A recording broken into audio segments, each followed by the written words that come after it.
Where do you want to start off?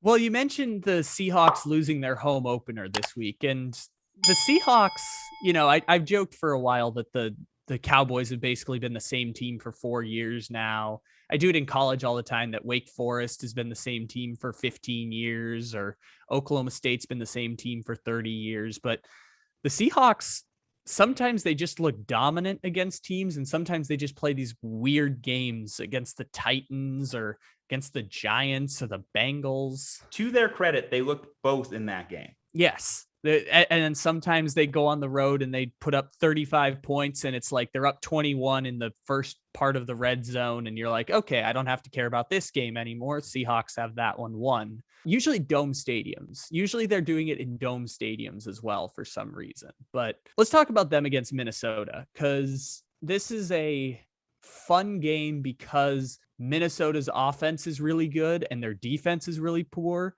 And Seattle's offense is really strong and their defense is not as good as their offense. So this could be one of those games that has a 30-30 type of score in there. I think this could be a fun game. Last year was really fun because it was that game where Russell Wilson led like a minute 30 drive to beat Minnesota on Sunday Night Football. The year before that, they played on Monday Night Football. The Seahawks and the Vikings always have fun games, even if this is a weaker Vikings team than in years past. They always have fun games, but a notable stat coming into it is Russell Wilson is undefeated in his career against the Vikings. 7-0 record against them, some notable wins.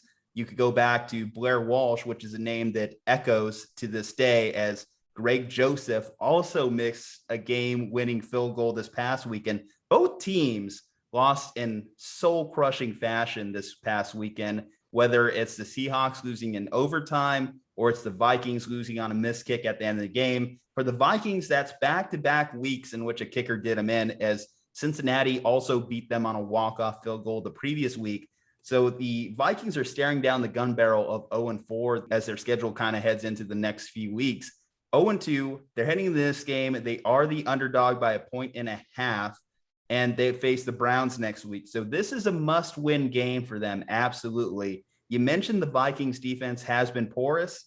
You want to know how bad it's been? Rashad Breeland is the 110th ranked quarterback out of 110, according to PFF. So clearly, that is an opportunity for a elite Seahawks passing attack that loves the deep ball to take advantage. I mean, AJ Green was able to be on Rashad Breeland this past week. DK Metcalf is coming in a little gimpy. He had a little bit of injury, apparently bumped his knee is what Pete Carroll said. But if he's healthy on the field between him and Lockett, I don't see how the Vikings are able to contain the top two wide receivers on this team. Offensively for the Vikings, another important thing for them is Dalvin Cook's health. I know he was in and out of the game a couple times in week one. Well, the Tennessee Titans gave you the blueprint on how to beat the Seattle Seahawks. Run the ball down their throat. I know it started off early with Derrick Henry being stuffed through the first half, so much so that maybe we had a little bit of a premature tweet there. Not throwing any shade here, Kyle. But okay, do we want to talk about this? Do we want to talk about how I said that Derrick Henry rushed for 250 yards to get to 2K and then dipped? I literally wrote down the stat in my journal here. Derrick Henry, after getting 2,000 yards, took the ball in the next two games, the playoff game against the Ravens and the first game of the season against the Cardinals. He took the ball 35 times for 98 yards. That is just under 3 yards per carry. And he was on pace to do that again in the first half against the Seahawks.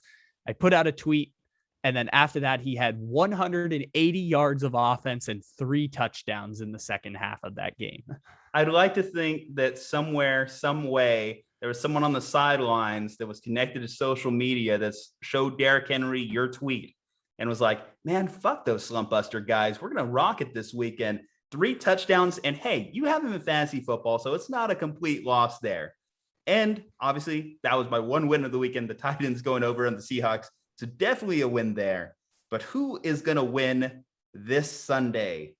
Vikings, Seattle. It is Minnesota's home opener. So you know the Skol crowd is going to be loud. This might be my upset pick. I don't think the Vikings will fall to 0-3 because it's going to set up a very rough season for them moving forward. If they do, hopefully Everson Griffin suits up for them this weekend, as it's very important that you do apply some sort of pass rush to the Seahawks, who I believe also had an offensive lineman go down too. So already bad offensive line may be worse this weekend. Vikings at home opener against the Seahawks. I'm going with it. So last week I did pick Seattle, and you were right on picking the Titans. Even straight up, you got the win. You were going to cover the spread no matter what, but you ended up walking away with the win there. I am back on the Seattle hype train this week. I like the Seahawks to win this week. Second time in a row I'm rolling with Seattle. But the thing that's interesting about the Vikings is that we don't think they're going to make the playoffs this year. They could make the playoffs, but it's a bit of a long shot for Minnesota because of how many teams there are in the middle of the NFC this year, whether it's Arizona, who they obviously should have beat last weekend, if not for a missed kick, New Orleans, Carolina, whatever's going on in the NFC East right now, which we'll get to that a little later too. Obviously, the Rams and the Seahawks are both locks to make the playoffs. So it might be tough for Minnesota, but if they do start 0-4 and if they start going down further, this could be one of those mutually agree to part ways situations with them and Mike Zimmer, because Mike Zimmer after this year has 1 year left on his contract, which basically means this is a decision year for the Vikings, not of whether Zimmer's a great coach or not. If Zimmer were to leave, he would immediately get another job somewhere else. It's more a matter of, do we want Mike Zimmer to be our coach for the next 5 years, or do we need a new voice in the locker room? So if this does go the way I think it does, I think we can start to listen a little more intently on what is Mike Zimmer's future with the Vikings, and what is Kirk Cousins' future with the Vikings, because he'll be their quarterback next year, but after that, they can start to move on from Kirk Cousins. And I think they've set up the contract so that he only has like a $3 million buyout after 2022. Yeah, I know it's a more cordial relationship than this one I'm going to mention, but last season, the Houston Texans start 0-4 and eventually fired Bill O'Brien. If the Vikings start 0-4, do we start to hear rumblings on a Mike Zimmer? I think if they start like 2-7, I think that they might pull the plug around like Thanksgiving, which would be a disappointment for them, but I think it's not too far of a disappointment because, like you said, they have the Bengals one's obviously tough. They probably should have won that game, but it was a trendy pick that week to take Cincy. Should have lost to the Cardinals coming in, but they should have won the game outright there. Missed kick, loses the game in a dome, tough break. And then obviously you said they play Seahawks and Cleveland, which are two tough opponents. So if they fall to like 2-7, I think they could pull the plug on Mike Zimmer. Not because Mike Zimmer's a bad coach, but just because he's been there 9 years and they're in a weird transition period right now.